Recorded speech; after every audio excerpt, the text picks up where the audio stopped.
Alright, boys, what's happening? Much? Happy for a change. Not missed yous. Well, it's miserable as usual. Okay, we're not even kicked the boy yet. 4 weeks Time for away. that to change, no, 3 weeks away. 3 weeks away for the season starting. And we already hate each other and hate Hearts. Superb. Well, I love a good pre-season optimism, eh? Can I whack it? Magic. Boys, how we been, Ando? What's been happening?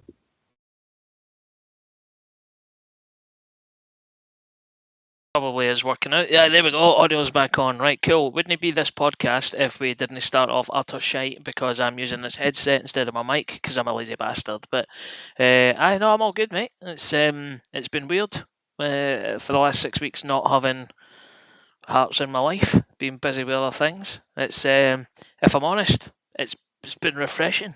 I feel good. For probably the first time in my life, which is weird. So I'm hoping that the season gets cancelled next year and I could just roll on. Yeah. We'll soon sort that out, so don't worry about that. Kev, what's been happening? Not a good deal, mate. Not a great deal. No Hearts in my life. Just like Ando said, has been a positive, given the shit show that was the last few months. So I've now wiped the slate clean, ready to start afresh. Miserable as fuck. Good. And Tam, how are you? I'll be the positive one. I'll be the happy. I was going to say my hands moisturised. Been sitting moisturising them every night, ready for a season of happy clapping. Is it? Polished my lunchbox. Fucking everything's ready. Actually, I've missed it so much. I didn't even realise I booked a holiday the other day that I'm missing the first game of the season. So at home, so I've done really well there. Class, mate. It's a schoolboy era. Yep. It's always the first thing that you should check when the fixtures it. Most important time of the season. Cool.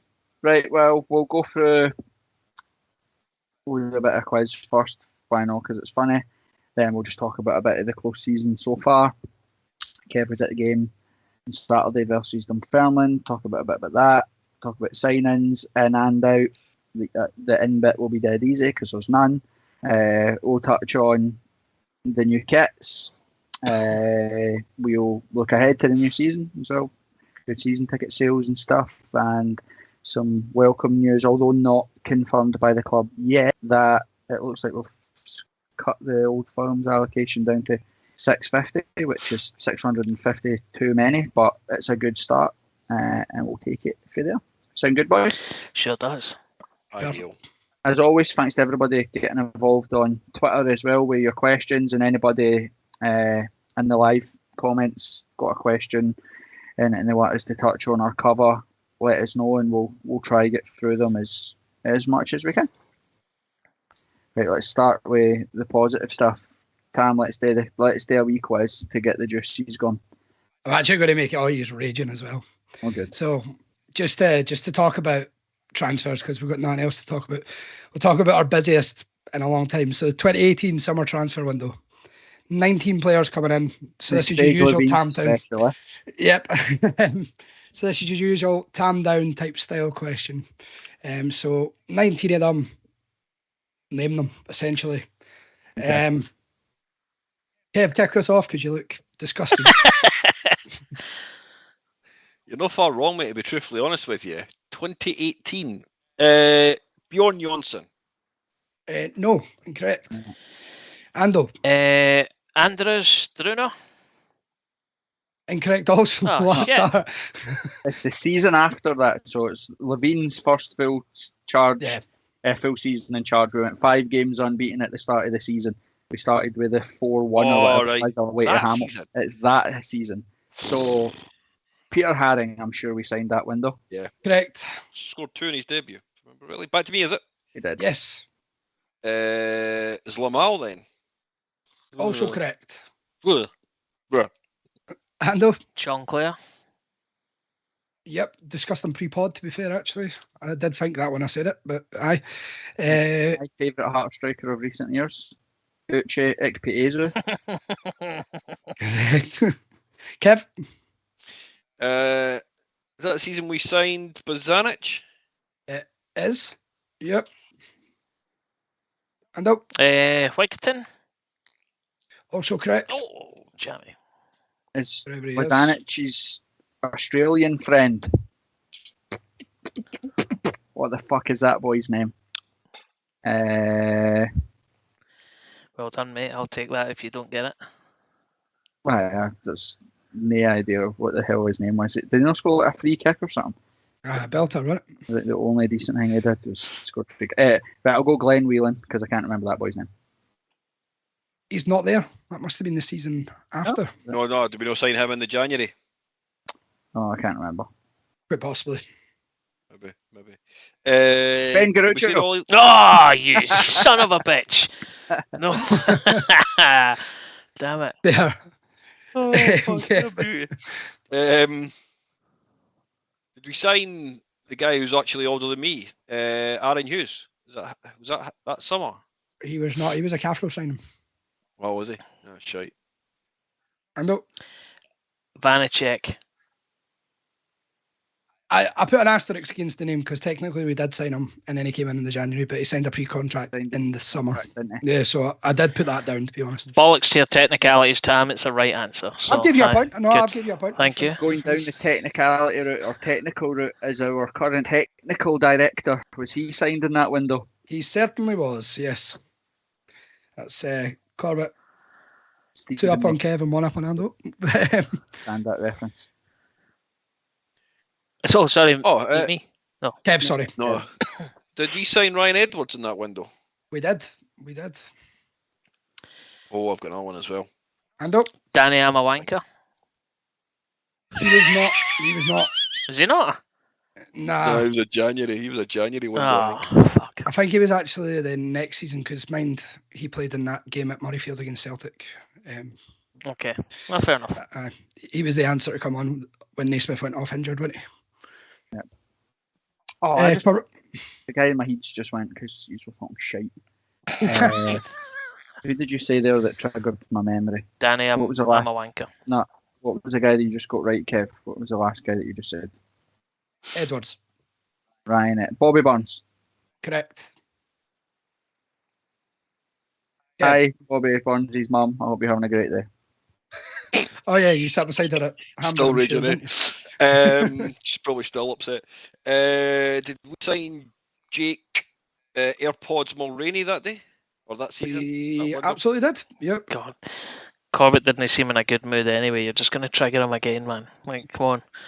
Mate, these names are fucking... compared to this pre-season, they're my happy days. They're my happy thoughts.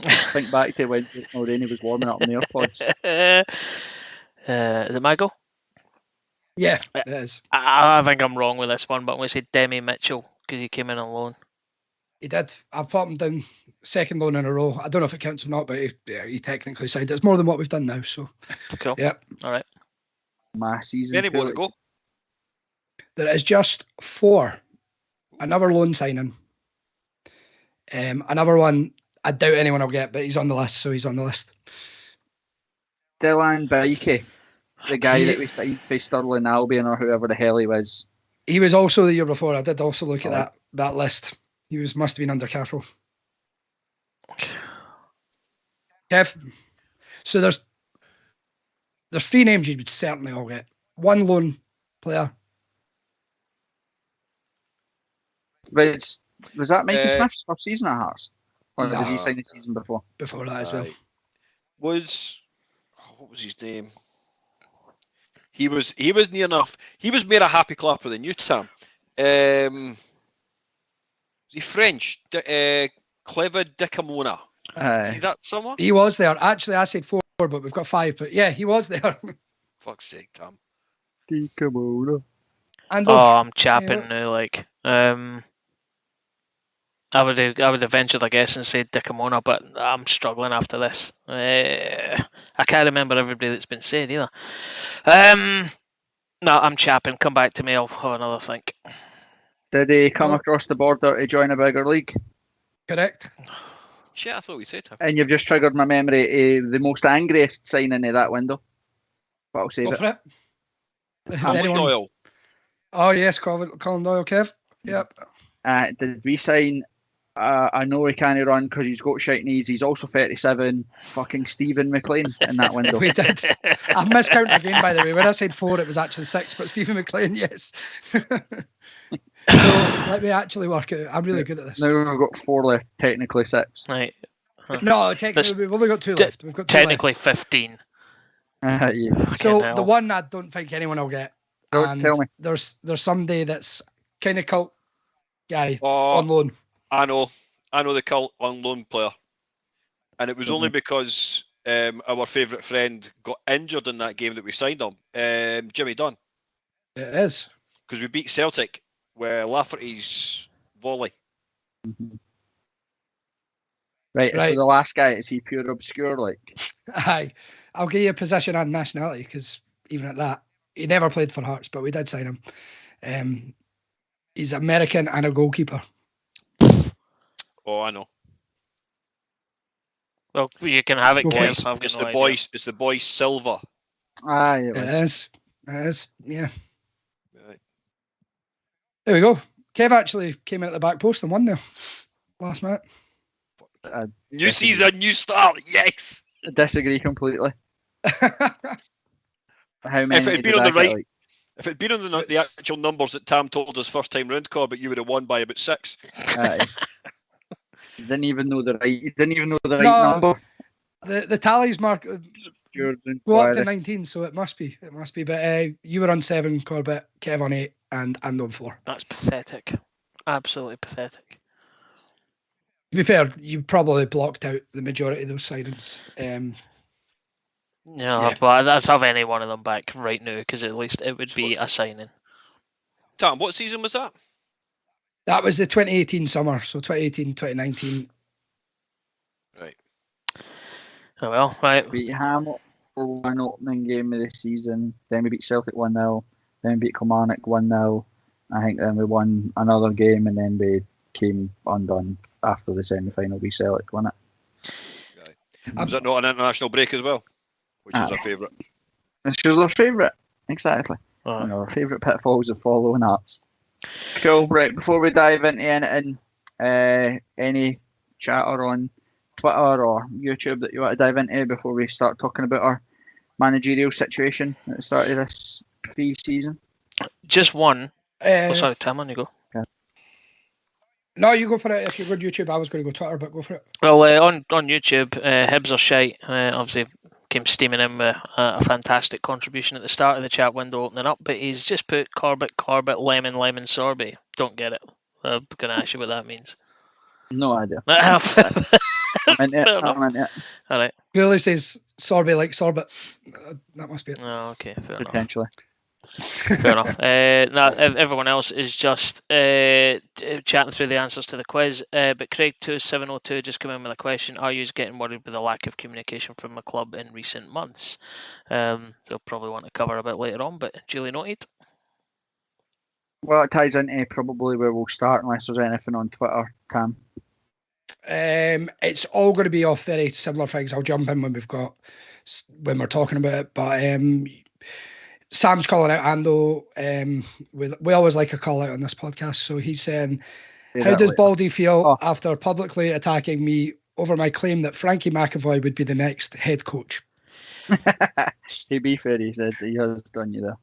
Well, to be fair, Hearts have done us, to be honest. Yeah. So let's start there before your retort. Andrew. I was going to call you Andrew. Then I got stuck between Ando and Andrew and called you Andu. Let's just make it a new name. We'll stick an extra O on. It's fine. Exactly. Right, so I can't remember. We did the live, jump in one way. Everybody had Stephen Naismith been given the job by then, or were we still? I believe we're all quite worried about it from the chat we were having. Yeah. So since the last time, then Hearts have confirmed that Stephen Naismith is now the technical director at Hearts, with Frankie McAvoy now the head coach, Gordon Forrest being retained as a coach. So obviously the club have been pretty silent on who runs what and when. If we read between the lines, then I'm led to believe that obviously there's articles in UEFA around shadow coaching, shadow manager type stuff. Obviously Stephen Naismith hasn't owned his A license for long enough to be in the dugout in the European stage. So Frank McAvoy is now the head coach. until Stephen Naismith gets his A licence. But obviously, been able to read between the lines for a while now that it's like saying Tam is the host of this podcast when I am not on it. It's very much Dr. Evil and Mini-Me in it. It's host. But Kev, I suppose my question would be, why? Why have we backed ourselves into our corner to back Naismith when there were seemingly other more qualified coaches to take the role? Well, I think it's been well documented. I think the element of it's the cheaper option. He was already there, knows the infrastructure. It probably means, and this might be me just being very cynical, but it means that there's not a great deal of upsetting the apple cart as such, which some of us might think that that's what we actually needed to do. Because we've been on easy street as such. The guys are getting a fairly easy run of it, or it would appear that way. So I think that would be the way I would look at it. Is it's a simple, nice, easy, cheap option to just bring Naismith in and move him from the B squad up into this technical director. But we know perfectly well that what that actually means. That would be my outlook on it at this moment in time, and the lack of noise coming out of the club. We heard from Joe Savage. I know that we don't usually hear from him, but everything from that point of view seems to be very quiet amongst the club at the moment. Ando, do you buy into the cheaper option narrative, or do you have a different slant on it? I don't know. I would say potentially maybe, only because, and you no doubt will be closer to this than I am, and you'll probably know all the facts and figures or whatever, but the fact that the club weren't willing to spend the money to keep Gino, I don't imagine that he was asking for double the wages he was on or whatever. Maybe you can enlighten us, but they weren't willing to put the three times. Fucking really? Fucking hell, I said double as a joke. All right, okay. Well, in that case then, no, I don't buy into the cheaper option, because if we were just penny pinching and we weren't going to give Gino a small increase or a relatively decent increase in order to keep him, and then keeping Stephen Naismith, I would say okay, that's cost cutting. Maybe we're in a bit of poor shape, but nah, I don't buy into the cost cutting thing just now. I think it was probably just ease, and the fact that he'd done pretty well in his games by popular opinion. It's not an opinion I share, but I think it was just the easy way to go. They knew him, so why not give him a chance? All right. Tam, what's your take on that situation? To be honest, it's hard to say. It's hard. Had we signed 4 players, looking at our squad being a lot better, would we be questioning it as much? Would we be more positive about the season? But we're sitting in the situation where we've had no movement. Realistically, don't see anything really happening. Is that probably putting more of a negative slant on it for you guys? For me, it certainly is. But I like the way Naismith came out last week. I think the smoke and mirror stuff is strange, but it is what it is. If we need to appease the UEFA for these 2 games that we're probably not going to get through, but yeah, we'll see how it goes. It scares me that it might come back to bite us in the arse, but at the same time, it is. We've went with Naismith as he was probably as what the board thought was the best option. Yeah. So I think somewhere in the middle is probably the truth. Definitely, I think it was the easier option. The club have got their go-to default position when they're under the pump is to go with what they know rather than try and bring in fresh ideas and new ways of working. We've seen that right throughout, other than probably Cathro.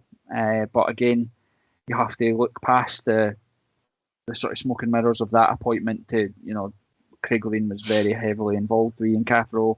They knew each other, worked with each other, etc., etc. So it wasn't as left field as many people thought it was left field at the time, because obviously we went from Robbie to Cathro, but Craig Levein, as it transpired, was always in the background, in charge of pretty much everything. So I probably think we're somewhere in the middle. My point is, where I don't get it, is that when now that the dust is settled and all the emotion of Robbie and Blowingford and Stephen A. Smith coming in, etc., etc., I don't buy into this myth that Hearts were any better. Do I think Robbie Neilson would have beat Ross County and Aberdeen and won 2 of the last 7 games? I think he probably would have, if I'm being honest. Robbie Neilson had a knack of grinding out results when it seemed to be all against him. Now, don't get me wrong, there was no, and I'm not saying he should have stayed in his job, there's no way back for Robbie after St Mirren, but when you actually look at it, we were rubbish away to Hibs, his first game in charge. Fair enough, he gets a bye for that because he never got to take the team.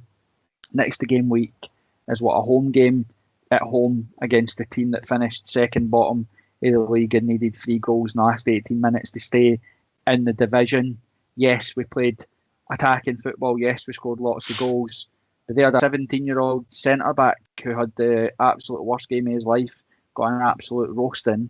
Then we play okay against Celtic without actually really threatening until the sending off, and we get beat 2-0. There's no shame in getting beat. We actually were much more positive in our play than we ever were against Celtic the full season under Robbie. So, yeah, I get why people were sort of happy with that.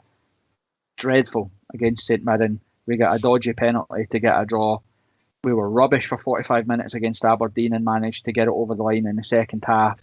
We were adventurous at Rangers without actually being any good. We were lucky that Rangers were playing a testimonial for Alan McGregor and Ryan Kent, Morelos and Arfield, etc. in the last games. And then we were backs against the wall, holding on for dear life for a 1-1 draw at home with Hibs. I don't understand why the club have bent over backwards to bring in that guy when he doesn't have the qualifications. I think Dundalk last season, I think their manager was found to be in breach of the articles of shadow coach and shadow manager. It cost them £20,000 a game or training session, plus that coach lost his licenses that he held there, but also lost the ability to ever have a license. Wow. It seems like a huge risk for an under-18s manager who won 2 games out of 7 and ultimately failed to do the only mission that he was set, which was to finish third. Now, that's not Stephen Naismith's fault, right? Robbie Neilson cost us third, but Barry Robson won 6 of his first 7 games in charge, including beating Rangers. We ended the season being the only team in the top 6 that didn't beat Celtic or Rangers. I just don't get it, Tam. I don't get what Stephen Naismith did in those 7 games that means we would risk all of that just to have him in the dugout. Doesn't make sense.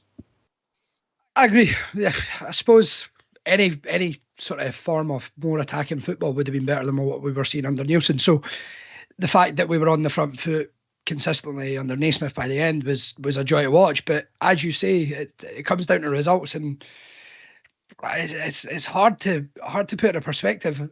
He really needs I could see the season going like one of 2 ways. He has a really good start, or alternatively, 3 losses in a row, something like that. And Hearts fans aren't going to accept that, realistically. Straight out of Europe, an embarrassment in Europe, we're not going to accept that either. So these things could happen, and it's just going to come back. And as I said earlier, as you said yourself, it's the easy option, and then we'll be doing a full managerial fucking recruitment again. Kev, does the fact that it does seem to be such a big risk, does it put positive pressure on Naismith, or has the club painted a target on his back, considering if we do start negative, all of this negativity that surrounds the club now, it just erupts to the surface? Yeah, I mean, I think it has put pressure on him. I think the fact that he came out in the press last week saying he was more looking at the sort of recruitment side of things, again, smoke and mirrors. But what it will do is it will put pressure on a number of people within the club, because I feel that if we do get off to a bad start, and there's a great chance given what I watched on Sunday, and I appreciate it was a pre-season game and everything else, but if we do get off to a really bad run, The window's only open till the end of August, beginning of September. I think it's still like the 2nd of September it shuts. You could be looking at going through with very few players, having to look for a new manager. You wonder then, is there a split in the boardroom? From the point of view, some who have came out or we've heard that have been quite keen on Naismith, and they are maybe protecting him. They are trying to keep that target off his back and give him the benefit of the doubt, and have enjoyed the way that the football on the park looked because it was more on the front foot. And then you've got others in the boardroom who are like, well, yes, he's not got his license for long enough. Is this what's causing a bit of turmoil behind the scenes that we just don't know about? And that's why the club have been really quiet. But I think there's a lot of pressure on him no matter what. And it'll be down to how he as an individual actually deals with it. And I will say that as an actual player, I think he did actually enjoy the pressure at times. I think he came across pretty well when in those high games. He made sure that everybody else knew the importance of the game. So I think that will go in his favour. But being a manager and being a player is two different roles altogether. Can I ask you a question, Kev? Obviously, you talk about Sunday, but who was it that looked in charge? Neither of them, to be truthfully honest with you. Every time I looked over at the bench, the two of them all three of them were just sat on their backsides having a chat amongst each other. There was no urgency at all. Pre-season though. Yeah, and that's why, there's enough folk on social media getting their knickers in a twist about a 1-1 draw with Dunfermline and everything else. But you still want to see, I anyway, want to see who is actually leading this team. And every time I looked over, guys are just sitting there watching a game of football, not really being vocal anyway. I mean, there's no atmosphere at the game at all. You could hear the players, shouting and sort of instructing each other, etc., etc. But there did seem to be a lack of real enthusiasm from anybody on the bench. Ando. It was just a question from the YouTube chat. So the Maroon Report, who we all know well, just saying that your point is absolutely bob on regarding performances under Stevie Naismith. The only real difference in data between Nielsen and Naismith was that Naismith's team have had a lot more shots. So that's maybe that lends more to the argument about why we kept him, because the football was maybe marginally better. So yeah. And listen, we'll go back to your point you just made there, Kev, is anybody that's listening right now that's a Hearts fan, get used to that. They will not hear it. People say we've not heard anything from the club. They have to read between the lines as to what can the club actually say. Because if the club come out and speak, they're going to have to tell you that Frank McAvoy is the manager, that he makes the decisions, he picks the teams, he's picking the transfers. Because if they say anything different or to the contrary, we're going to get fined. So Stephen Naismith will play zero part on the touchline. I don't even know if he's allowed on the touchline for the European games or in match days. Frank McAvoy is going to do the pre-match press conferences. He'll do the post-match conferences, all that sort of stuff, because he is the head coach. He is in charge until we get knocked out of Europe or for the foreseeable. So the club can't say anything. And if they do, they're just going to anger folk when they come out and say, Frank McAvoy's the manager, wink, because UEFA and all that will be reading, watching, paying attention to it. They've clearly been warned or put under the microscope to say that he can't be the manager, and we'll be watching you to make sure that he's not. So I understand the fans' frustration in terms of not hearing from the club, but I'm actually glad that we're not hearing from the club, because it will just make everybody irate, because Frankie McAvoy is the head coach. He picks the team, he's in charge, he is the man that will be on the touchline making the substitutions, he will be the one setting the team up, doing the formations, etc., etc. Somebody could be in his ear, somebody may not be, but that is what it will be until we either get eliminated from the Conference League or we go in the Conference League and play to the end of November or whatever. And I can't make up my mind what is better. Obviously, playing in the Conference League and getting to the group stages would be absolutely superb. But for me, this sideshow needs to be done sooner rather than later. Well, I Kev. agree with that. You mentioned earlier on about Dundalk, and I knew nothing of that. And you said that the boy lost his license, didn't have a chance to even, you get a license again in 2-3 seasons time or whatever.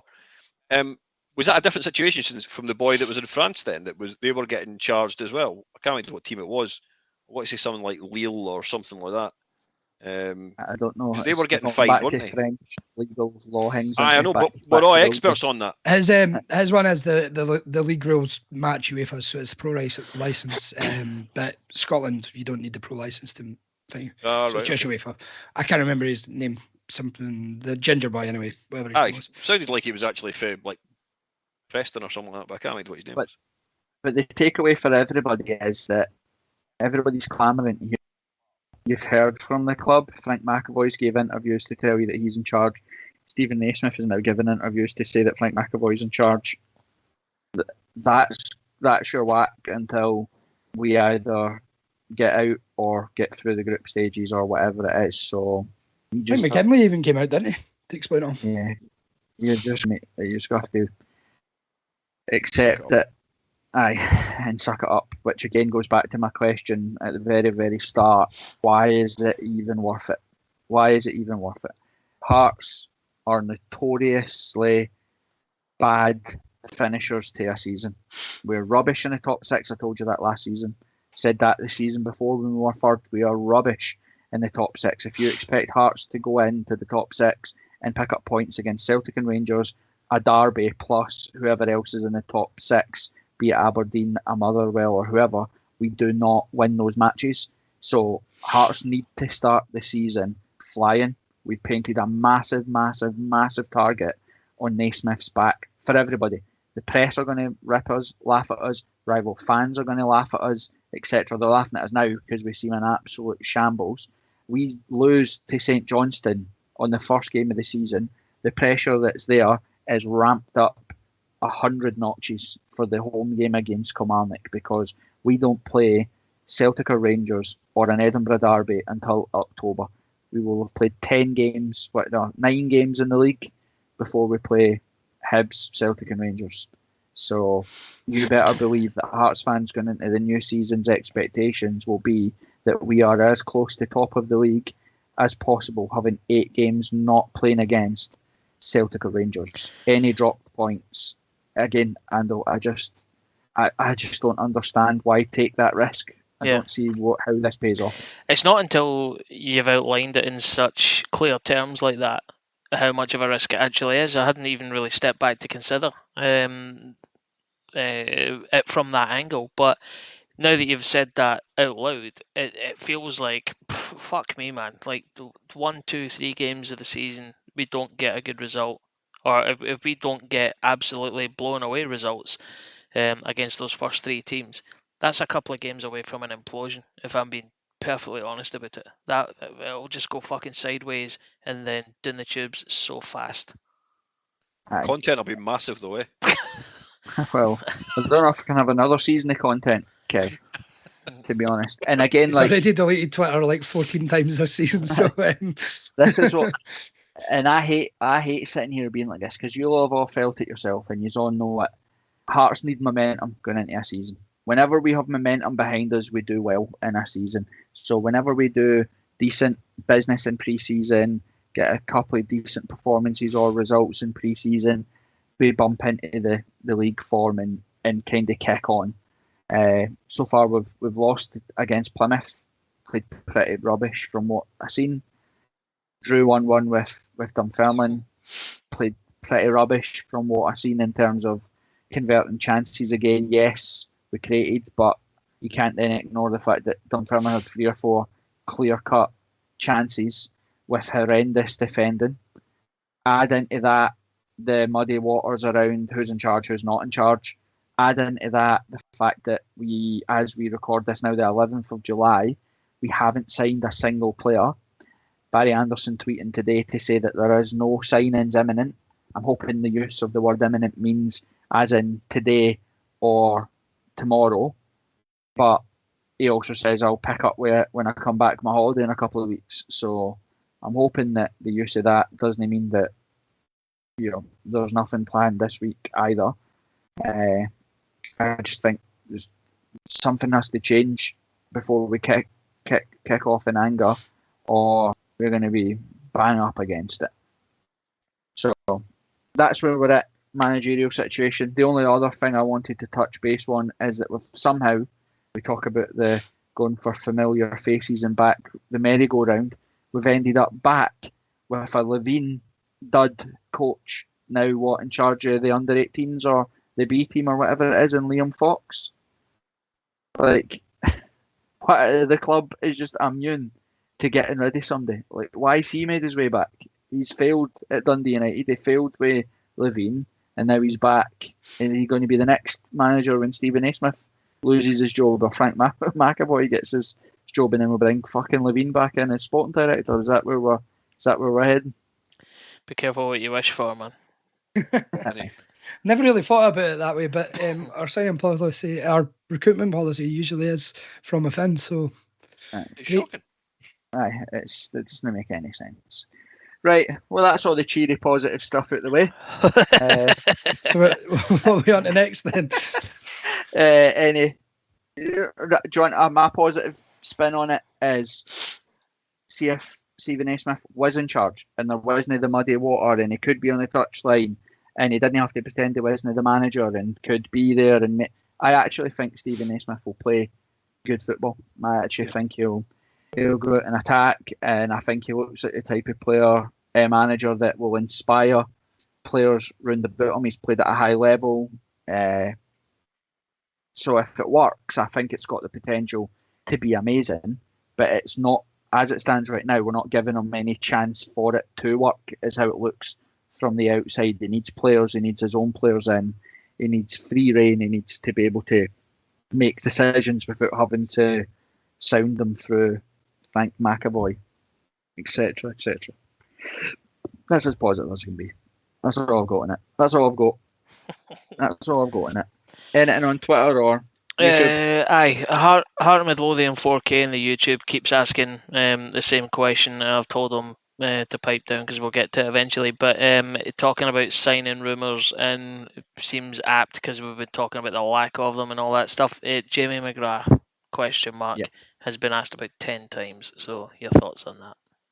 Well, let's move on to the close season. We've touched on a couple of the pre-seasons that we've seen so far. It looks like we are going to give youth an opportunity, which on one hand I'm really happy about. It's about time that we gave these guys an opportunity. I'd rather have some young players in the squad than a Gary Mackay-Steven and a Cheesy, etc., etc. But on the other hand, again, when Hearts youth players other than Aaron Hickey have came in and done well and went on to be positives for the club, they've been bled into the team that was successful and had a bit of positivity around it, etc., etc., where the fans will be willing to they would accept a mistake here or there. So that's been a good thing. But Kev, like I said, the transfer window's been open a month now. We've signed no players.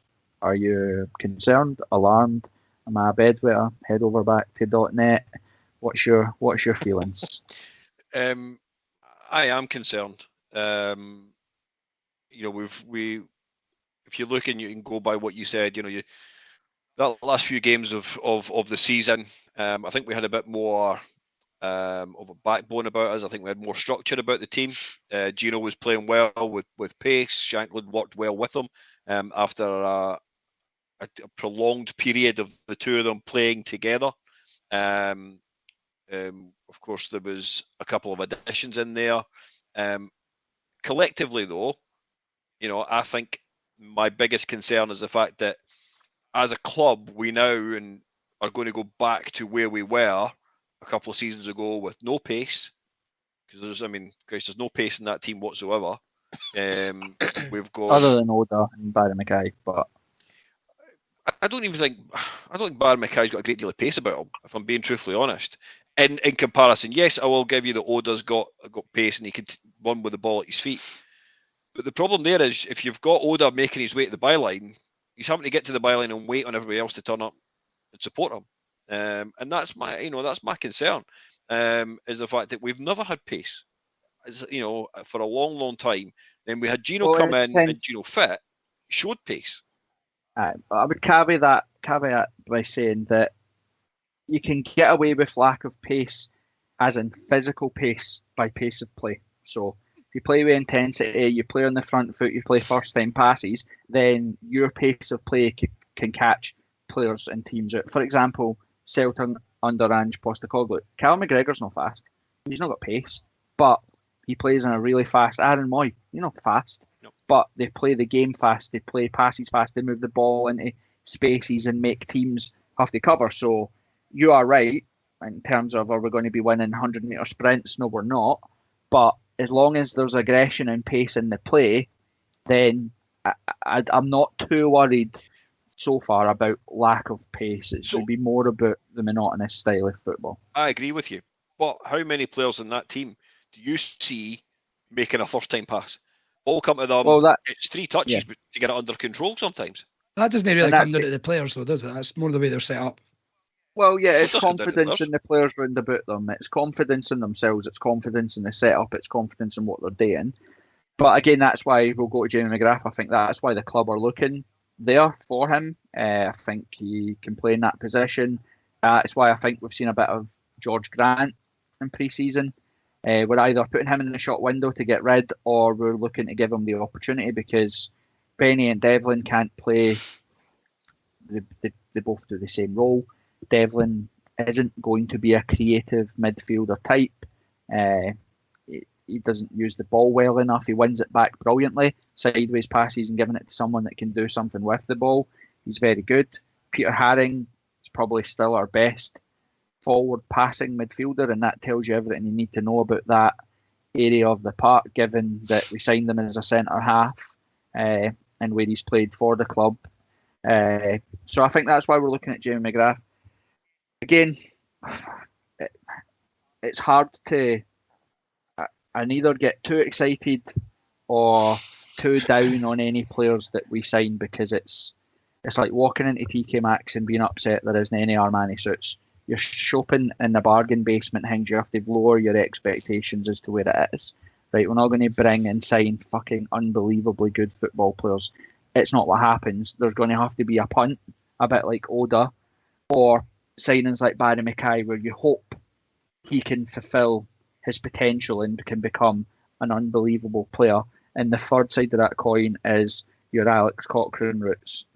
Bring a young guy in from England on loan who's ultimately not good enough for their Premier League club, and hope that they fall in love with Hearts and want to come up here permanently. A bit like Benny Cochrane. It looks like we're in the market for, is it Dobbin or something? Lewis Dobbin.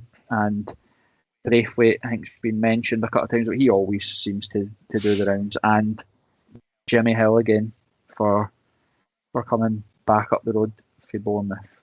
So that's where I think McGrath fits into that puzzle. I think that's why the club are looking at him. I don't know about it either, because this rumour has went on for weeks. Apparently the deal's been done for ages, and they're just waiting to have a double announcement, but they've been saying that for 2 weeks. So, Tam, what's your thoughts on the signing situation so far?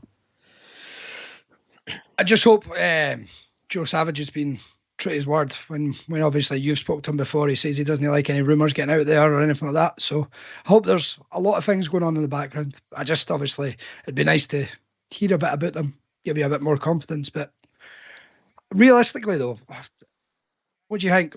We need 4 players, 5 players max? I don't think we're that far off. A right back, a centre half, winger, a centre mid. That's where I think we need. I think Hearts are at their best when they have a trimmed squad. I think part of last season's shortcomings were having too big a squad, too many players sitting on the bench not featuring every week. When that couples with a bad run of form, that's when people start to poke holes in the process, start to moan because the people that are playing ahead of them aren't getting results. If you're sat on the bench and you're watching your team go 8 in the bounce unbeaten, you can't complain. You just have to sit down shut up. You look a bit daft chapping on the manager's door to say, fucking take Lawrence Shankland out. I should be playing when he scored 28 goals this season. But when you're sitting on the bench watching folk in front of you, they shite, play shite, get shite results, and then next game week you're on the bench, that's when rot comes in. So starting 11 for me, Ando, I think we're still there or thereabouts. It might be absolute blind faith that it was all Robbie Nielsen's fault, because that would vindicate me. I told you that boy was a wanker for 4 years.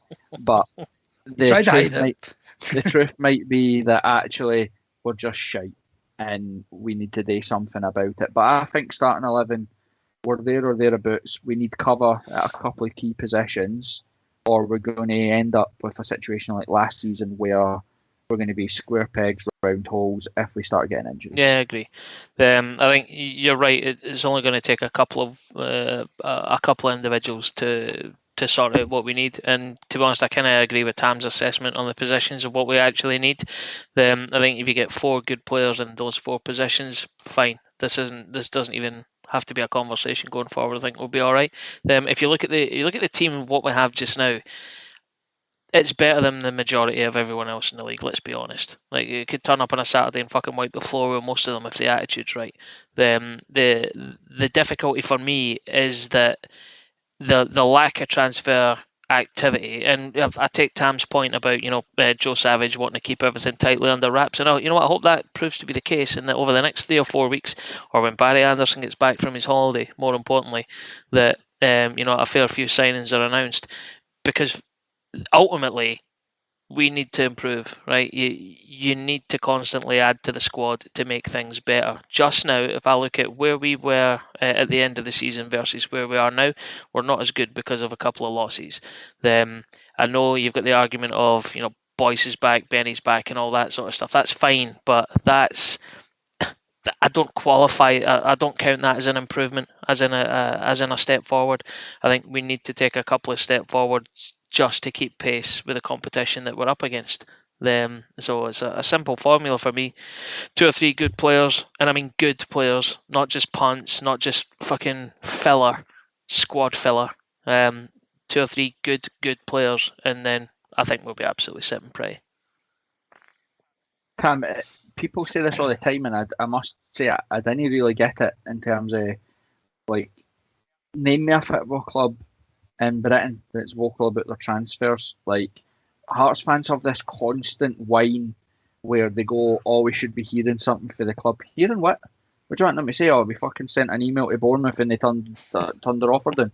Like, what do you want them to say? They're a football club. Like, we've spoken enough to Joe Savage to know that actually they keep everything as close to their chest as they can, because they don't want situations where somebody gets wind of, by the way, a player is willing to come to this club, because if he's willing to come to Hearts, he'll be willing to go to Aberdeen and Hibs. So you'll end up with a Dylan Levitt? Is that his name? Yeah, that's it. The guy for Dundee United. Hearts were absolutely in for him. We spoke to him. We offered them our highest wage, which he was £2,000-3,000 below what he wanted. We couldn't and wouldn't break our wage budget for it. We offered bonuses. He wanted a housing allowance because I believe his girlfriend is pregnant. She didn't want to move out of Scotland, so that ruled Cardiff, so he wanted to stay here. And Hibs came in and said they'd happily pay him the starting salary that he wanted, and he went to Hibs. And that's the thing that happens.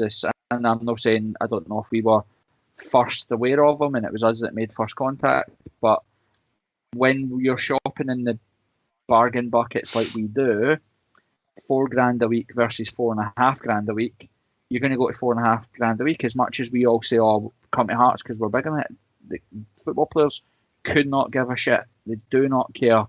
They'll go to whoever's giving them the longest contract on the most amount of money. So again, it's like this. I just didn't get the whole, we need to hear for the club. What do you want them to, what would they say? Do you know what I mean? "No, we're not signing any cunt because we can't break our transfer budget and we're not going to pay them the stupid wages that they want." It's just going to upset everybody, innit? Social media age, innit? Like, it's just, we're all expecting. Ken, what I fucking hate, actually. You can't, like English transfers, you can't actually get that surprise signing anymore because you're always finding out everything before it's even announced by the clubs. And you know what? I'm kind of glad we don't have that in a sense because it just ruins it. A wee bit of excitement on actually signing somebody's good, but obviously we're not getting that. I don't even know what I was saying. Should probably go back. What did you ask? Ando. I'll go to Ando. I'll go to somebody fucking sensible. Well, to be fair, Tam has inadvertently made an arse of it and said exactly the same thing that I was gonna, which is I think the people that are moaning, saying that we've not heard, and I'm repeating the question for you, Tam, and the answer so that you can get back on track. Right? See, that's a professional shit works. The reason people are moaning about the lack of communication from the club is exactly to Tam's point that he stumbled ass backwards into, which is you turn on Sky Sports News of 7 o'clock at night or whatever, you're going to be plastered with the yellow and black stuff. The transfer show where you've got the guys that are constantly going rumours this, rumours that, or sources tell us this, or sources tell us that. So we are getting it in our faces 24/7. It's even all over the BBC website on the gossip pages and whatnot about all the potential stuff. So we're used to seeing chat about precursors to transfers before they actually happen, but when it doesn't apply to your club, there's obviously a big step change there. So I think it's just because of the way popular media is just now. I think it probably just, when we don't come out and issue that sort of stuff or leak things to the press or whatever, then I think it's probably a bit disappointing. But I can see why we don't. It's like, to your point, we email fucking Sunderland about taking somebody on loan or whatever. All that does, or not even on loan, but to buy them. All that does is like if you put it in the media, it just jacks the price up. We need to keep these things under wraps so that we can make an actual solid deal with the club involved. And there's a couple of rumours that keep surfacing that I see all the time. Obviously, I spoke to the club a week ago and got as much information as I could that they were willing to share with us. But one of them, when I said, we seem like a fucking mess, what's going on? They explained, and I was a bit like, okay. I bet you actually asked it in exactly that sentence, didn't you? That's exactly pretty much word for word what I said. Glad you can speak to Anne Budge like that. To be honest. No, Anne Budge does not enjoy swearing, so I would never. Too much of a shit. Corbett just calls it pillow talk. But one of the things they said is, Joe Savage hasn't left. Joe Savage isn't on a holiday. Joe Savage isn't on a cruise right now. Like, he's working away trying to get signings. I know we're a bit batshit crazy, but our head of recruitment guy going on holiday during basically the only time of the year where he has a fucking job to do, that would even be a bridge too far for Hearts and the madness and banter. So, can you imagine the issue you would have with that? The issues would be out the window. Mate, tell me about it. Right. One, we touch on it here because I think it would be daft not to talk about it, given the impact I think he had in the club and how good a player I think he was. Obviously, Gino left. I watched his first interview with Swansea, spoke nothing but highly of the football club and stuff. Kev, we'll do well to replace Gino, won't we? He'll be a hard boots to fill, like. Yeah, as I said earlier on, he was one of the players that had pace in the team. He could, and our long-lost friend Shanks will only know this only too well. He could go 80 minutes in a game and then simply do absolutely hee-haw. In the last minute, he would swap one into the top bag and win you, 3 points or get you out of the shite that we were in for a long period of time. So that kind of player is. And it took him a little bit of time to get to that particular position. Let's not gloss over it. But that kind of player is difficult to find. It's a tough position because we've struggled for long enough to try and find someone of that kind of mould. But I don't see him being replaced in this transfer window. That kind of player. I think it will take us a little bit of time to find someone who can be a sort of impact player that we have sort of missed now. Literally the only player that we have that will shoot from outside of the box. Yeah. Or I think it ended on 25 goals in 80 games for Hearts, considering 14 in the last year, though. Loads of those matches he played under a shite manager, playing out of position, or playing with Diddy's round about him. I think we'll massively miss Gino. And when clubs, we're all fully bravado when it comes to Hearts because they're our club and they're the biggest club on planet Earth to us. But when clubs like Swansea come, 12 grand a week to Swansea is probably the absolute bare minimum they pay. It wipes the floor with us. You can't begrudge anybody moving on to go and play football for those types of wages. Nah, not at all. It's like we all look at football players and you look at their exorbitant wages and you think, oh God, man, what must it be like? But if you imagine them, like even you, right? You're going to go and work in Kev's IT Janny team, even if they could afford it, and they were to pay you 3 times the salary that you're on just now. What would you do? I'm going to stay here because I like the guy. I like the office. I like the team I'm working with. Blah blah blah. Are you fuck? You're going to go where the money is, right? And there's a big argument to say for footballers earn a lot of money. Aye, they earn a lot of money, but they spend a lot of money. And if you've got it, you'll spend it. It's just the way life goes. We all know that. So no, I can't begrudge him at all.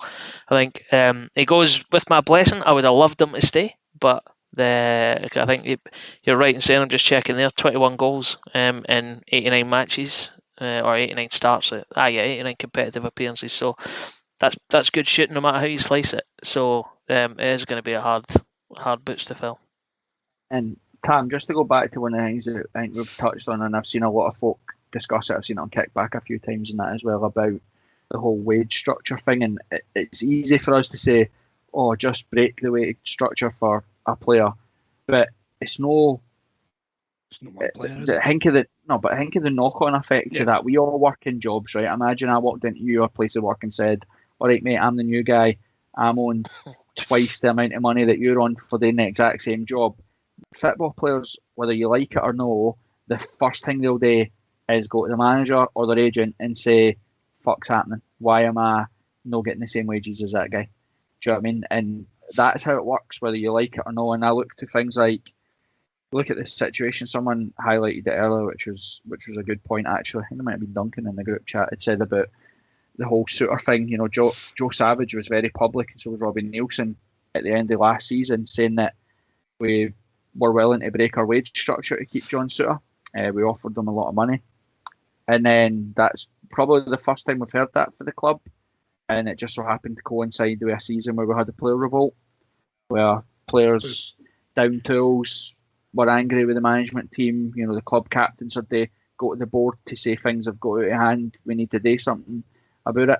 Now, I'm not saying that that's directly linked, but you look at players like that are maybe in that changing room and they're on. And like I said before, to us, whether you're on $4 a week or $4.5 a week, we'd fucking cut our fingers off to get that money. But to a football player, that's a big gulf in money, and they'd say, how is he getting £500 more a week than I am, which is what, $2,000 a month more in his pay packet than I am, and we're doing the exact same thing.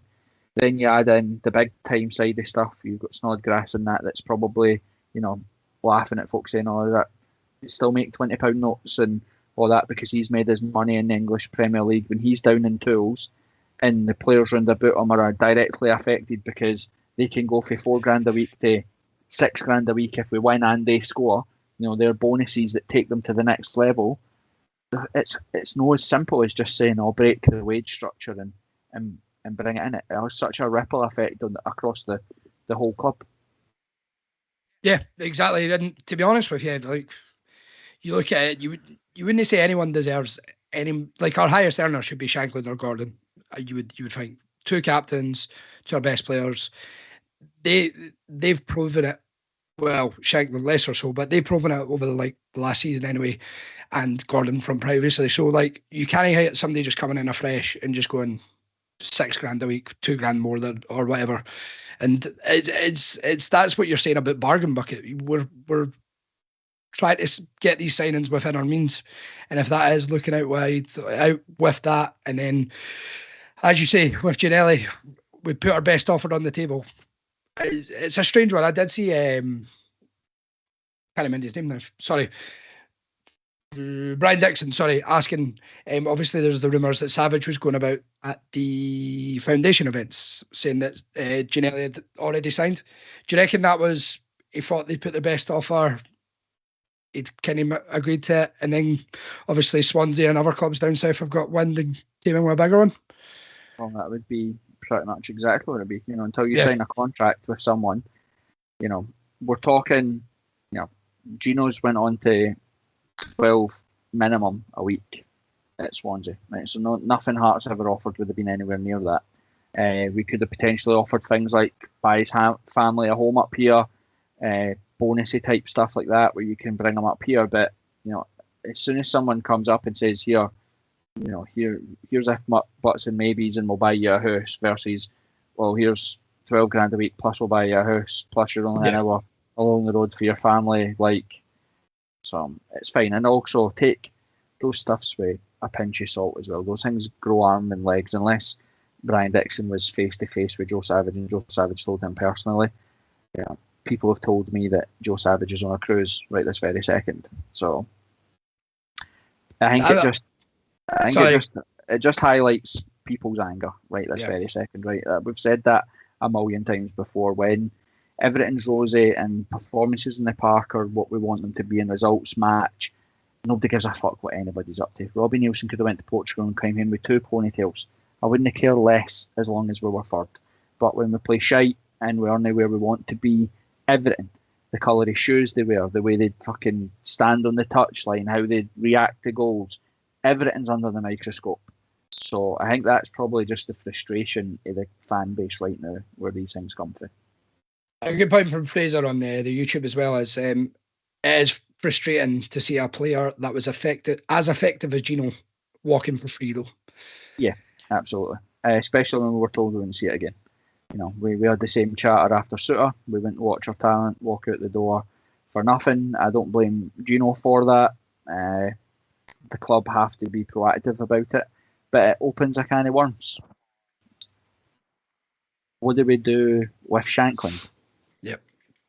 Do I think Shankland will go on to score 28 goals again this season?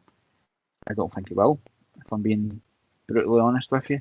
I would love him to do so, but I don't see him doing it. So then you have to say, right, he's got 2 years left in a deal.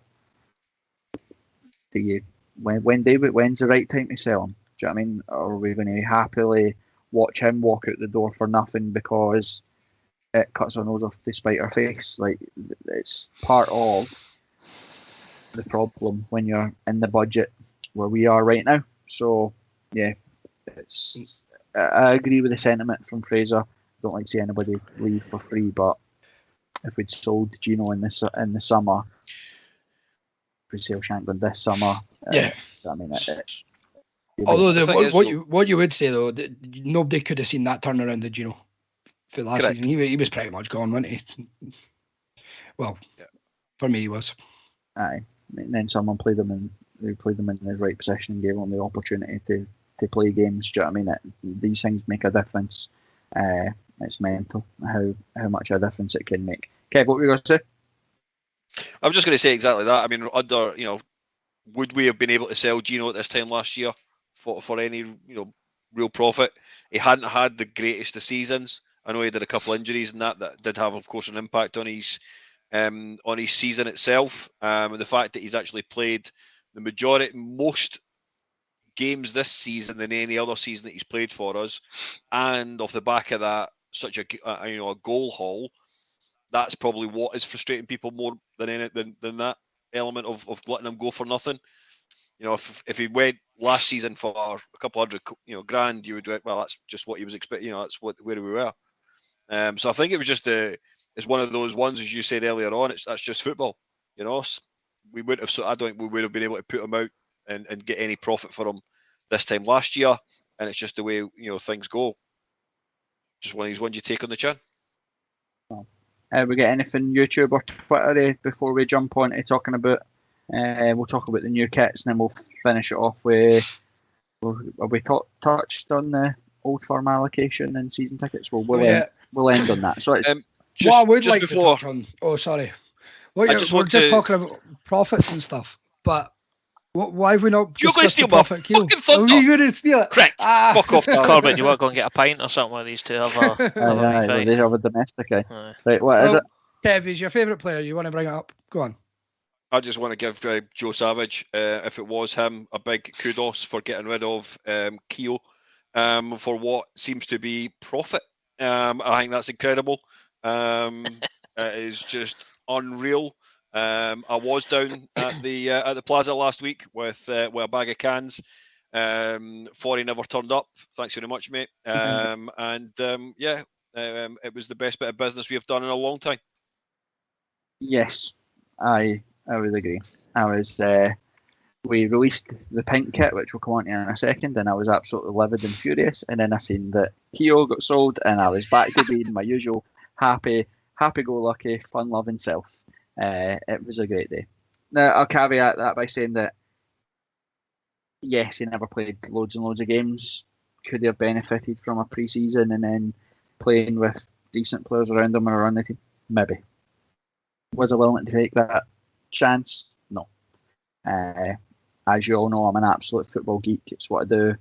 And normally you can tell when someone positionally knows where they're meant to be and they're just not getting the ball, or find good spaces and pockets of space and just don't get the ball because their teammates aren't good enough. He did fucking none of that. He just pointed to where he thought he should be, run about a lot, and did a whole lot of fucking nothing. So I won't be sad to see the back of Keogh. And if we did get £500,000 for him, I'd build Joe Savage a fucking cruise liner, and he can go on as many cruises as he wants, because that would be incredible. Right. Anything else? Twitter, YouTube, before we jump on any different stuff? One question on Twitter that we've not really answered. It was from Hot Nichols. Yep. Okay. Did you say hot nipples? Nichols. Nichols, right? Yeah, sorry. that's it. Okay. Okay. So I genuinely thought you said hot nipples. I'm like, right, interesting, but never mind. No, I but shouldn't be thanks for reading asking. these ones out. Clearly a That's DM my for Twitter Corbett. handle, to be honest. But, yeah, that's for Corbett as well. Do we think it's wise to rely on free players coming back from debilitating, can't even say it, ACL injuries, given our chronic recent history of injuries? It's a fair point. Again, that's why it's no, for me anyway, Kev, it's no real surprise that we're saying that we're looking for a right back, given that Mikey Smith has left. Nathaniel Atkinson was injury prone last season. We're looking for a centre midfielder. Again, Benny, Devlin and Haring seem to pick up injuries all the time in those areas. What we're now almost 2 years since we last seen Benny play for Hearts, and a centre back, given that Craig Halkett had 2 season-ending, career-ending injuries last season. So yeah, I am worried. Kev, what about yourself? Yeah, I agree. And our history and past goes to show us that, for whatever reason, is it the training techniques? Is it, you heard the SFA, a number of, or whatever it is, Scottish national team, moan about the actual quality of the training facilities, etc., at Heriot Watt. Has that got to do with it? It is worrying to think that if we weren't to actually bring in somebody in that position, we would be in a similar situation as we were when we lost. We had Halkett and Rills out last season at the same time, which put a lot of pressure on that back four. We brought Kingsley in to play in a back four or a back three, which is the most ridiculous decision, or one of the most ridiculous decisions we made last season. So it is worrying, because I think it'll take, even for having Benny back in this team, I think it'll still take probably till at least Christmas before we actually see him up to a sort of full speed, if you could even say that he's going to ever get to that particular point. It might be March or April before you see that side.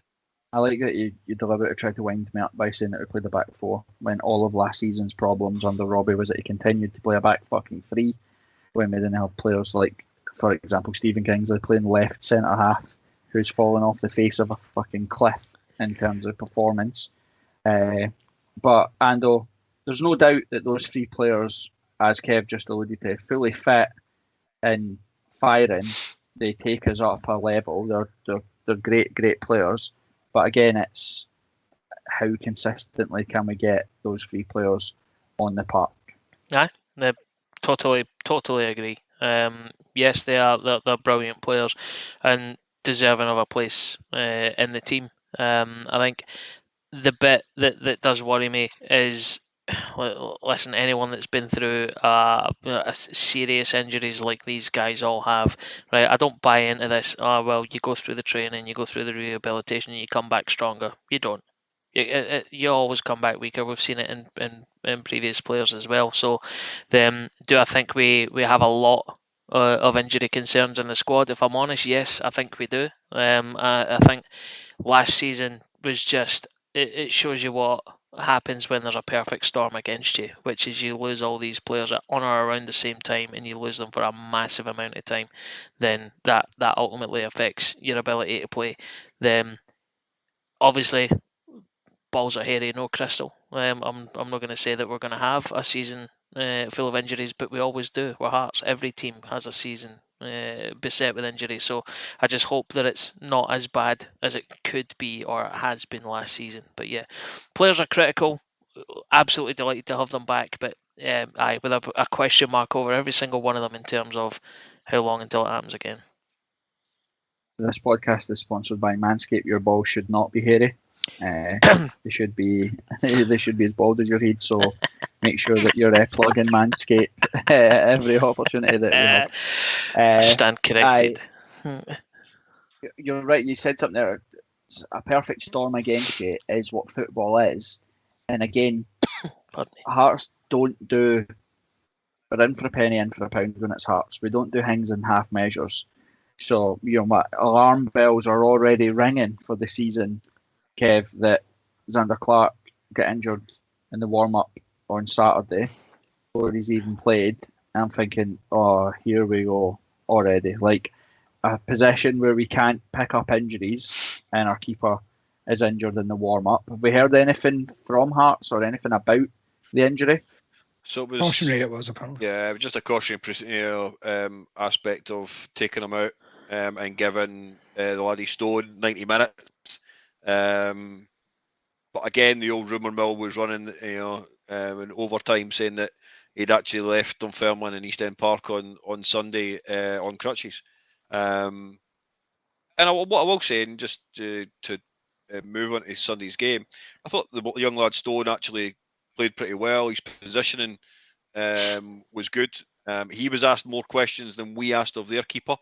So from that point of view, his positioning was good, and he did want to sort of control his box. Where a couple of crosses came in, he either came and collected them, or he was punching away from where you would want the ball to go, if you know what I mean.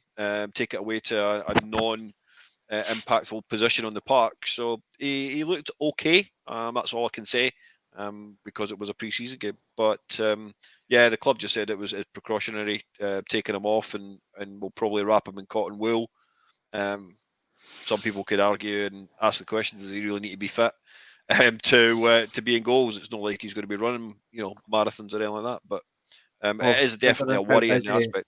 Considering how busy our goalkeepers are, considering that our goalkeeper had to be in fine form against a pre-season friendly against fucking Dunfermline, tells you everything that you need to know. I also heard that Clark left East End Park on crutches and then was whisked off to Joe Savage's cruise liner, which was on the 34th, and they went to Ocean Beach for the weekend. So it was a good laugh. Obviously, I made that up, Tim. You're sitting looking at me like, fuck's sake. Really?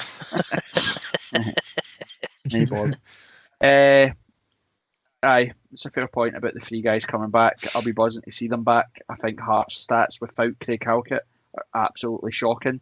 The stats with Craig Halkett are outstanding. We spoke at length our admiration for Craig Halkett, and I hope that all of them come back and can make an impact. It'd be great to see Boyce back. Be interesting to see where he plays, because Shankland obviously played a bit deeper with Gino playing through the middle last year. I would imagine that roles will be reversed and Shankland will play through the middle and Boyce will drop a bit deeper. I agree.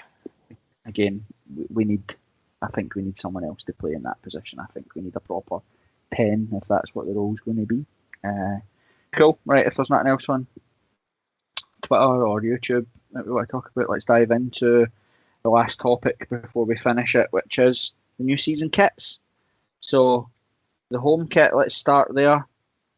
Thoughts on the new home top? I'm going to caveat everything I say on the basis that the third kit will be the 150th kit, and hopefully it's better. But I like both of them. I'm probably the happy clapper.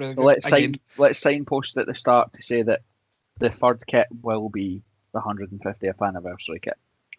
The club didn't tell me that, right? Just like Stephen Naismith isn't in charge, because it's sponsorless. So, but they've assured me that the third kit is bells and whistles 150th anniversary top. So I'm hoping for a belter. It can only be one of two things. It's going to be pure white with a maroon love heart, or it's going to be red, white, and blue stripes hoops. Now, one of them, absolutely no chance can I see Hearts having the balls to do, and the other one is a plain white T-shirt with a maroon heart on it. So we'll wait and see. We'll wait and see what one happens. But coming to the home top, Ando, what's your thoughts on the home top? It's all right. It's copy and paste from last year, mate. It was I get it's inspired by the Heart of Midlothian and all that stuff. Get it? That's just good marketing and good PR. But it's almost copy and paste. Put the two of them side by side. I struggle to see the difference. So yeah, fine. Last season's kit, quite liked it. It's nice. I'm not going to say I hate it, but reversed over the sleeves. Yeah, aye. So it's like little fucking tire marks on it. Aye. Like so what? I'm not going to say I hate it. I'm not going to say I love it. It's just it's bland, isn't it? It's just copy and paste standard. See, this opens up the can of worms. I think we've talked about this last year as well, where I think, right, through my connection with the Ultras, through the connection that we have with this podcast, with the merch that we've got behind us, we've sold thousands of T-shirts, jumpers, bucket hats, all that sort of stuff. Just ideas that we came up with ourselves. We went into Henry Smith and did the Henry Smith range. We've done the Gorgie range, which literally just says Gorgie, but done in the ASIC style writing. The Ultras have got T-shirts, and we're making thousands of pounds through those designs.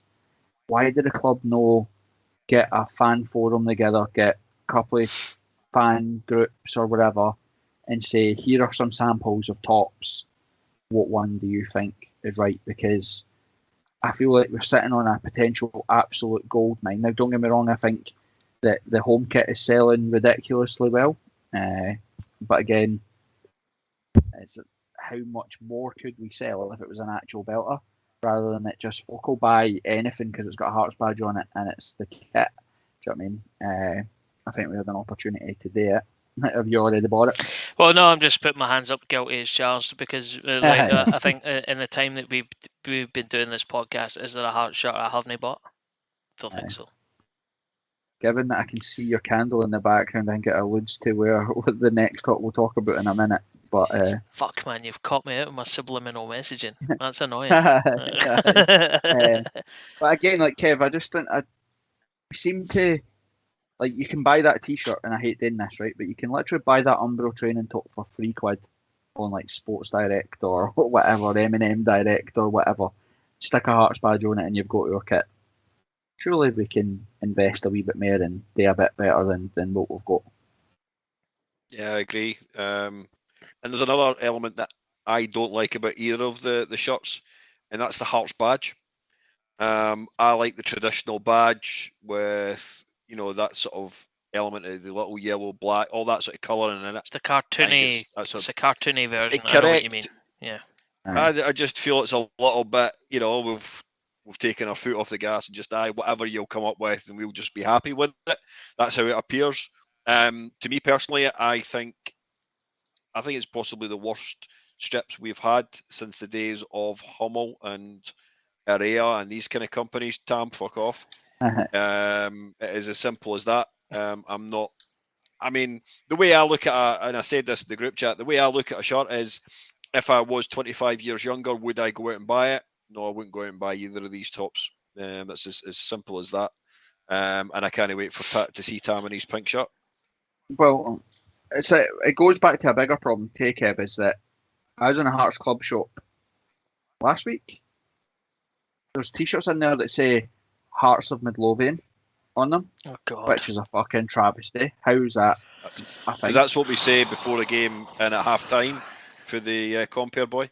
We've got the branding for the come and watch the live Hearts event thing that we were doing at Ingliston or whatever it was, to meet the players and all that stuff.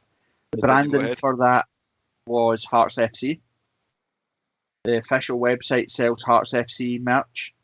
Like, who the fuck's Hearts FC? Like, how can you get it so wrong and work for the club? Like, I just don't fucking get it. Like, surely somebody proofreads that, signs that off, opens the box and goes, what the fuck's this? Send that back. We've done it. We've done it with our own merch. Opened the box and went, no, that's not right. Send that back. It's crazy. There's another element that we missed out on as well, and boys actually brought this up on Sunday at the game. Why did we not bring that Hearts top out before Father's Day? You know, that would be the sensible thing to do. Buy it, bring it out before Father's Day, and then everybody's got, oh, I'll buy that for my dad. There you go, perfect. We'll probably sell even more than the alleged this is the greatest selling Hearts top we've ever had. All right, you big gammon, because it's 2023 and no only men wear Hearts tops. Well, like, that's probably why it didn't come into it. But anyway, right, let's go into the gammon special. I can't even see you over there on the left wing, Corbett. Fucking hell, what you doing, man? Right, go and come back to the centre. Let's discuss the pink away top. Andol, I'll come to you for your own thoughts because I'm pretty sure you probably have it or buzzing off it. Right, okay. Quick hands up, right? Stick your hands up if you think I love it. I can't decide, but I'm gonna go aye. I think you love the Rosebery. So. You like weird stuff when it comes to Hearts. I think you'll be into it. I could not be more against this, right? However, I'm gonna temper that with saying is that I accelerated from 0 to 100 miles an hour of fucking hatred for it because, and Corbett, you've just obviously mentioned the fact that isn't the 150th top, or might not be the 150th top. I got sent a screenshot of that. I hadn't been paying attention to the Hearts website, and the caption on it from a mate of mine basically said, this better not be the 150th ever, and it was like a fucking red rag to a bull. I went mental. I'm like, nah. Phoning aeroplane companies, get me a banner printed. I'm bad. You know what? I'm not even going to fly a banner. I'm going to crash the fucking plane into the stadium because this is shite, right? It's absolute shite. I hate it. However, now that you've said that this isn't the 150th top, I've maybe dialed that down just in the 10 minutes it's been since you said it, but I'm still not going to buy it. I'm not going to buy it at all. And I'll tell you why, right? Because me being a slightly portly, husky fellow in my advancing years, if I put that on, I'm going to look like a really cheap pork sausage. So I am not fucking buying it. You big Richmond sausage. That's me. Tam, what's your thoughts on it? I love it, mate. Nice class. Arsehole. Generally, that's all I have to say. I think it's better. All for it. Right, listen. I think the shapes could be better, to be honest. I do think that, but I did see it was apparently meant to be based on 96 home top or something. It's like the 94 top. Yeah, it's got like paint swipes down it. But guess what? It would be like the 94 top now if you still had it. That's been through the wash every single week of its life, bleached beyond all fuck. If you make it maroon, obviously it's the home top in it. But yeah. I do wonder though, do you not think it's a bit weird that we've got, because pink will basically clash with the same tops that maroon will clash with, won't it? No. Yeah, so we'll have to play the third kit more often than not, which again then, so there's maybe a method to the madness when it comes to it. Kev, what's your thoughts? Well, that's right. Okay, we're going to have this third kit, which is going to be the 150th kit and everything else. Yeah, great, fine, no problem. I feel a little bit let down, if I'm being honest, because I still think that should be your home shirt. That should be the shirt that we play in at home every Saturday. So the home shirt should have been the 150th. So again, PR and everything else, have we done the right thing? I would even be inclined to actually turn around as a club and say we're not going to bring out a shirt in the summer and leave it until November and launch a full season where you actually wear it for the whole year of 2024. That might be another option. I think the anger comes from, I'll play my cards on the table. I don't like the pink top back then. It's nothing to do with because I don't like pink tops. It's because I'm in the boat that you have talked about. For the 150th anniversary, I think we could have had 2 unbelievably good tops, and then the third kit could have been pink, crazy, or whatever, and we could have had a home top that celebrated our heritage and an away top that celebrated our heritage. So from that sense, that's where my anger comes from. I couldn't care less if Hearts playing pink, yellow, blue, whatever away from home. Away from home kits are always a bit left field and a bit mental. So actually, I applaud the effort to make it a bit nuts. But my mindset again just goes back to what we spoke about before. We had an opportunity to make loads and loads of money and sell loads and loads of strips, but I just don't think that we've Folk will buy it in defiance because you'll have the gammons on the right saying it's a man game, all that shit, and you'll have the left softies like myself being like, who fucking cares, it's 2023, get it. But if we'd actually got around the table and had a belter of home kit that we could have wore all the time, a bit like the Scotland number, you could have run limited edition versions of it and get a certificate and in nice boxes and all that sort of stuff. You could have made it proper unbelievable. We don't even have an old badge or anything on the home kit. We've got as you just said, the cartoony version of the badge. We've spent all this money putting the crest, the £150 crest on all the gates at Tynecastle, and then we've stuck it ironed onto the back as well. And it's tiny. Again, can't see it. And those tops were signed off in like November. I think I said that in the last podcast that we did. I messaged the club pictures of the 1973-74 Ajax top to say, look, we did this for our 100-year anniversary. It would be good if we did something similar for the 150. They said, oh, we've already signed the tops off. Everybody will love them. So, and again, we couldn't find it, even though we went the deep dive. There was a promo video, whether it be for season tickets or something, where somebody was walking about the corridors of Tynecastle, and on the home changing room, it had a bit up saying home kit video shoot or something. So we've obviously went really early with the design, and it's just a bit, I don't know. Unless the third kit has to be absolutely amazing. The third kit has to be unbelievable. The fact that the club are hinting at that it has to be sponsorless makes me think that it's going to be the plain white with the maroon heart rather than the HMBC one or whatever it says, because it's MFBC in it. MFBC is what it says. Red, white and blue hoop thing. So it is what it is. Again, I will end all of this by saying, if you're an adult and you're buying football tops, then seek help, handle. Adults shouldn't be wearing them. What can I say, man? Like, I'm not going to apologise for it. No, definitely not. It's like I've got more money than sense, it would appear, and it's my way of supporting the club in my own wee way. Good. I'm still a tight arse. I'll buy none of them, even though I like them. I can. And then nothing changes. Exactly, you'll get a Turkey Tony number. Right, let's end it with anything on YouTube, anything on Twitter that we want to discuss. We'll get a wee bit of Q&A before we end it. A couple of things. Dave McGee, my old mate from Safeway, Andrew will look great in the pink top when he's in CCs. Thanks, Dave. Loads of other people. Bobby McBob and Tam, you will look like Patrick Starfish. Is that come from SpongeBob? Yeah, big goofy goober.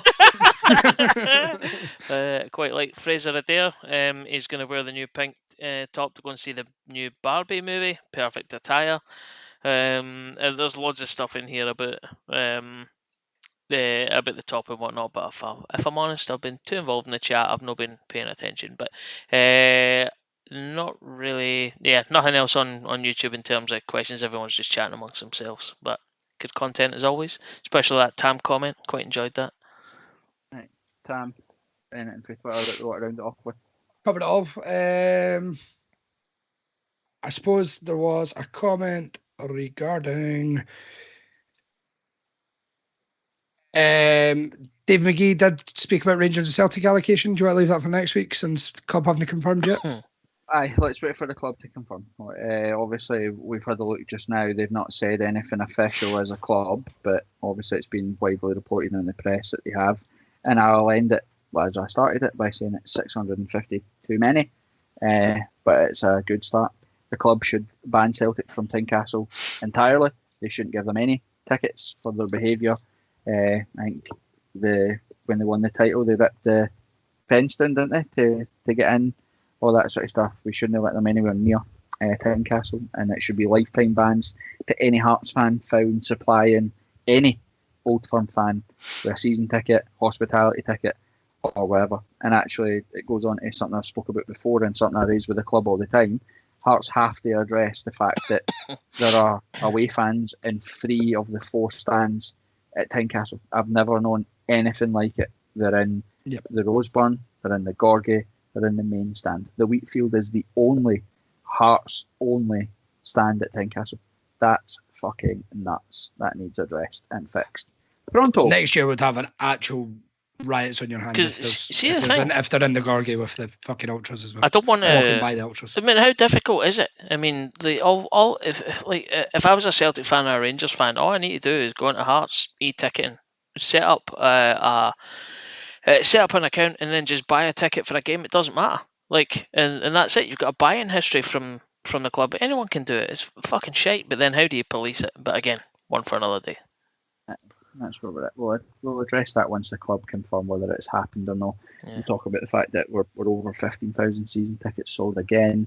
Looks like we'll have a waiting list in place. Everybody that was relocated from Section X seems to have got what they wanted and stuff as well, and the Ultra section has sold it. So all positive as always. Everyone noticed their loyalty points have been culled? Well, mine are all right.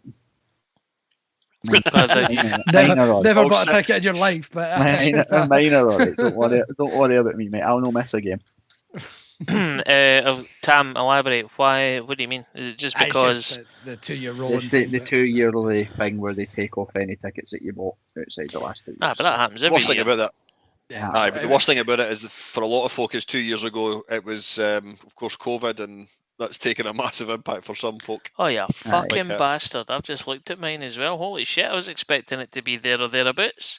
Oh well, it drops quite a bit. It's quite large, but it's fine. So, obviously, the away tickets will be based on that as well. So yeah, fair enough. So for the next couple of weeks, obviously we'll dive in and out to a podcast here or there as we build up to the new season. We'll go back to recording podcasts on a Sunday night and releasing them for you guys to listen along to. We'll have some features with some actual proper talking points. These ones when there's nothing much to really talk about other than vent. We'll keep them loose as they are right now. But thanks to everybody on Twitter for sending in your questions and getting involved. Thanks to everybody in the live chat as well. We appreciate it. Things hopefully aren't as bad as they seem, but then again, it is Hearts, so it is what it is, and we wouldn't fucking change it, would we? No, not at all. Boys, it's good to see you. We'll see you all next week, alright? See you after. See you later. See you later. Gorgero.